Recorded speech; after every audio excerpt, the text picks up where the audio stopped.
Prečo by sme mali byť hrdí na to, že sme Slováci? Lebo to nám strašne chýba. Američania majú všade vlajky a tu keď si dá niekto vlajku pred dom, tak je to také, že fúha, tak toto je nejaký SNS-ak. Vieš, čo myslím? Viem presne, na čo narážaš.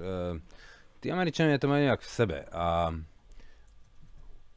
ten patriotizmus, ten sa nedá prikázať. Ako nám to kedysi chceli prikazovať, neviem, či si spomínaš v parlamente, dokonca sa chcel prijať taký úplne hlúpy zákon.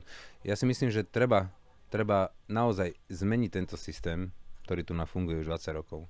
A tí ľudia, keď zistia, že naozaj ten štát pracuje hlavne pre ľudí, tak potom môžu začať byť hrdí na Slovensko. A potom naozaj na taký štát budú hrdí tí ľudia, môžu schytiť ruku na srdce a povedať si, áno, som patriot, som hrdý na slovenskú vlajku, som hrdý na slovenskú vládu, som hrdý na tento štát a toto je, si myslím, ten cieľ. Ten človek, vidíte, keď sme boli majstrami sveta, tak vtedy sme všetci boli hrdí, lebo mali sme byť na čo.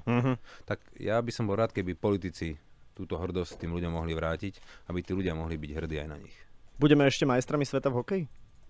No hneď potom, ako sa zmení vláda. Takže to od tej vlády záleží.